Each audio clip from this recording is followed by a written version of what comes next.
Wow. So I definitely should not be doing mornings anymore. Mornings are just notoriously bad all of a sudden for me. Again, today I had a flat tire. I mentioned before, we have a slow leak in the tire. It takes forever. Like today, so not only did I have flat tire, my alarm clock, it went off early, and I forgot to reset it.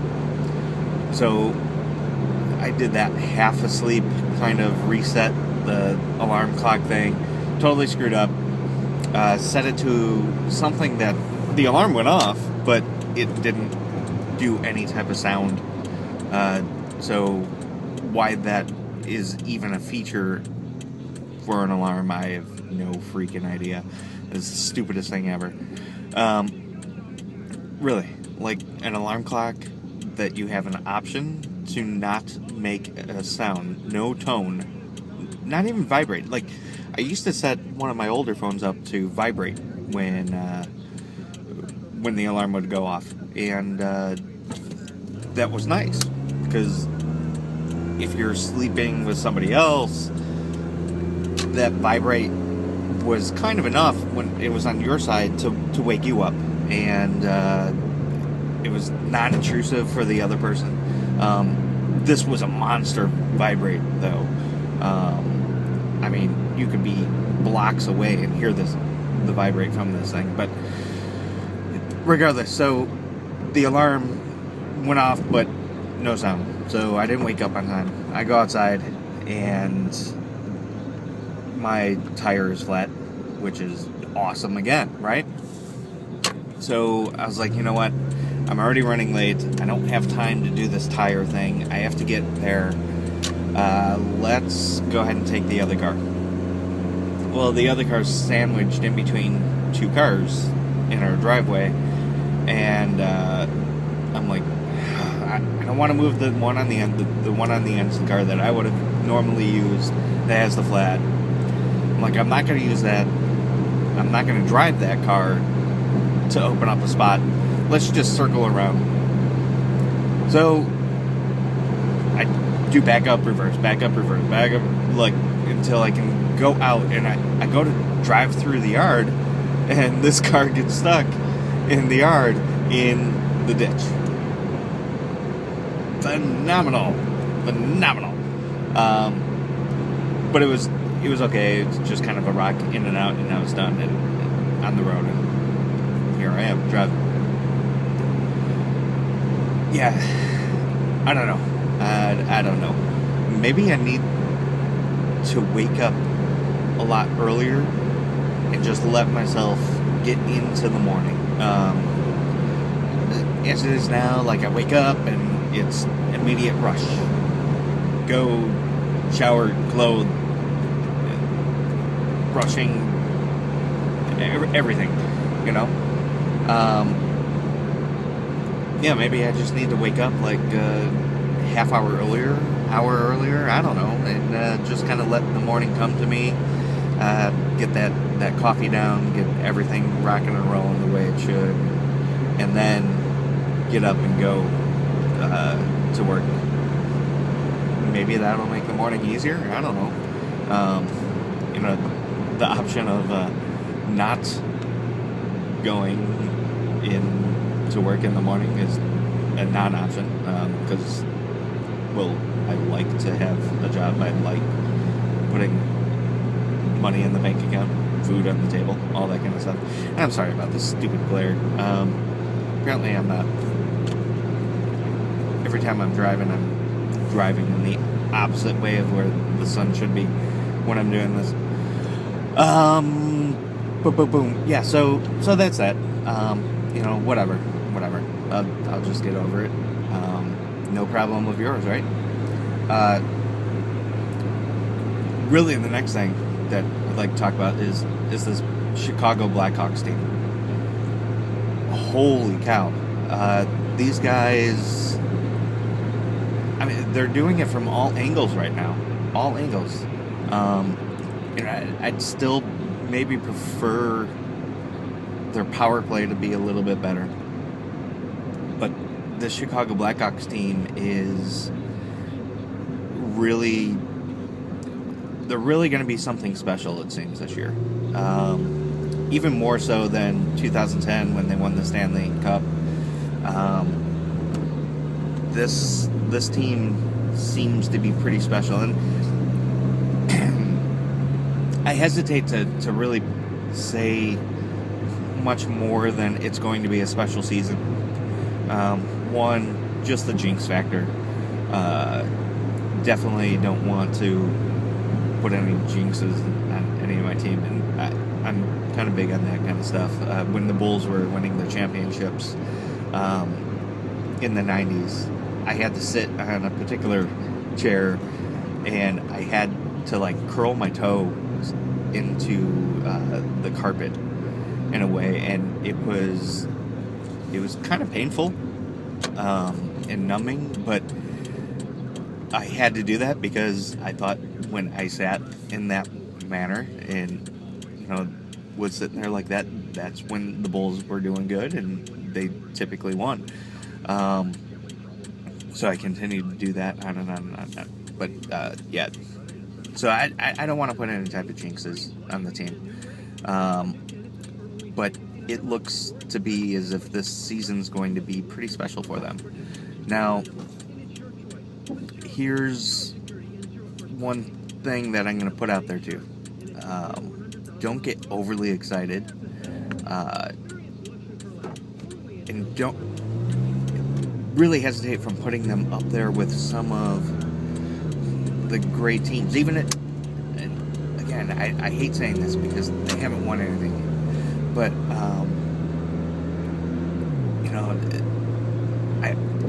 if they win, hesitate from putting them up with some of the better teams of all time. And the other thing, too, is if they keep this streak, this point streak going for some time, let me say that, too, really hesitate from trying to say what this team is. And the reason I say that is because of this lockout that they went through. A lot of other teams in the league had change.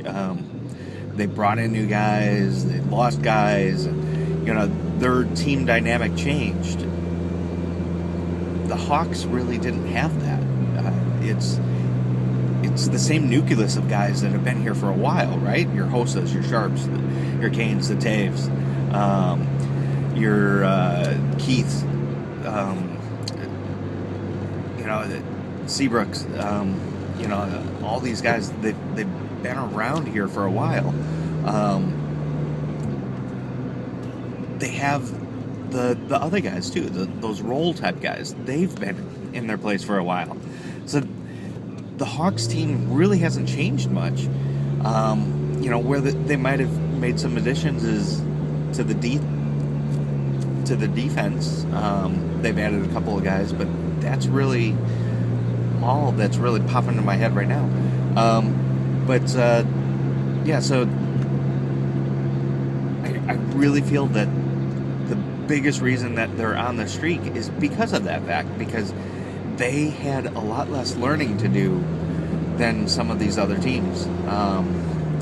Some of the teams they are just better than. I mean, the Hawks have some legitimate star power on their team.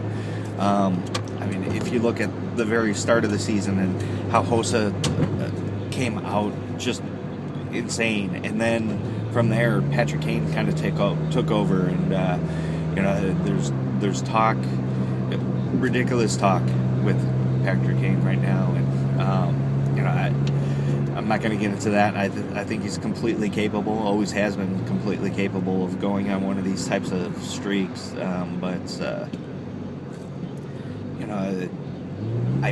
I don't put a whole lot of confidence in the fact that he's going to keep up a tremendous streak. And you've kind of seen that he's slowed down a little bit.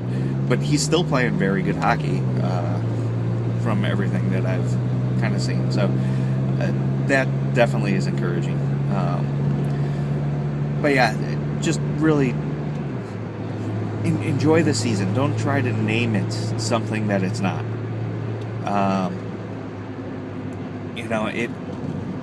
It's extremely easy and everybody wants to start calling things the next best. And I haven't heard anybody say this. That's not what I'm saying at all. But people want to do that. Look at like LeBron. The guy, a great talent. But like ESPN coming out saying how he's the greatest. Like,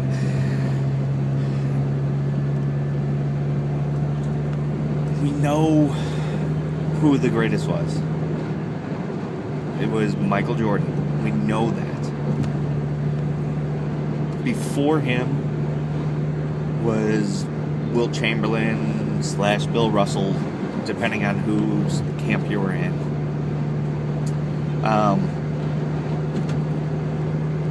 But how many people has sports media tried to name as the best ever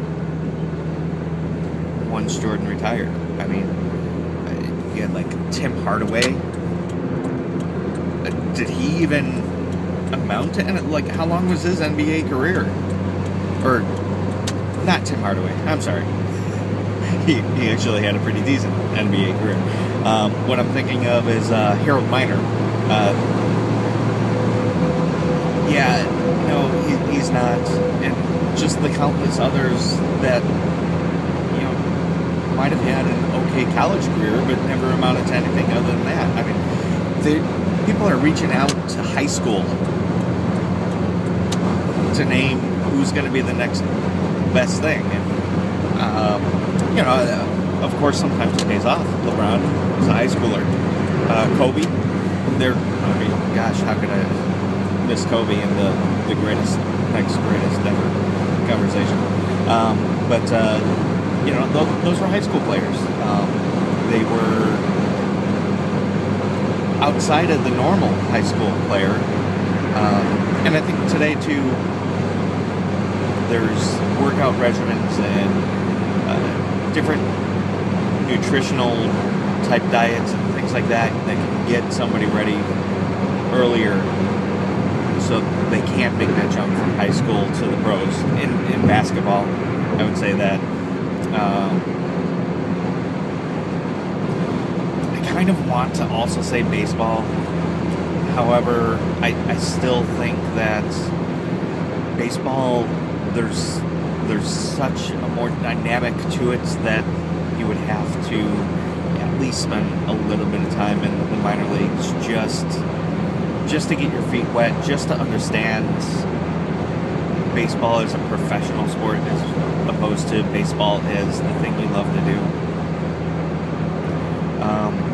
But there's different things, different nutritional type things, different workout regimens, different things that I think people can do to get a high school body ready for the professional NBA quicker. Now, those guys also have to try to learn professional basketball, what that is, what that means, how to travel. There's definitely stuff that goes into that.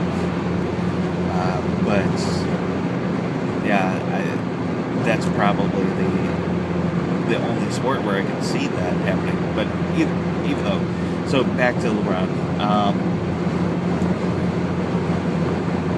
He's a great player. He's gonna go in that category of great players. He's not the greatest. He does a lot of things extremely well. He's a better version of Magic Johnson, maybe. Well, definitely. Better version of Magic Johnson. That's where he is. I mean, he has to do a lot of different things for me, for others to really say, yeah, indeed, he's the greatest ever. And he's just not doing that. I mean,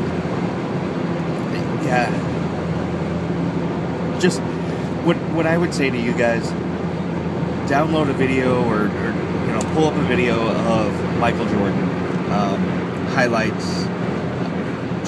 Just do that, and open up another window and put it off to the side. Maybe even watch these simultaneously if you can. But watch Michael Jordan. Watch LeBron James. It is ridiculous when you watch Jordan. Ridiculous. Things that you think that LeBron is doing and making look easy, when you watch Jordan do those same things, you realize Jordan not only made it look easy, he made it look regular, mundane. His ability to do stuff like, I don't know, just do that. Watch those videos. That's what I'm going to say. I'm about to get to work, so I'm going to go ahead and cut this off here. But if we learn anything from today, it's I need to stop doing mornings or do a lot more of them. So that's 1.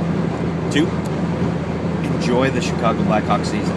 Enjoy it for everything that it is. Enjoy it. Don't try to make it something that it might not be. Don't put undue or unnecessary pressure on what the season is. And number 3, LeBron James is not better than Michael Jordan. Number 3. Have a good day. Peace out. See you later.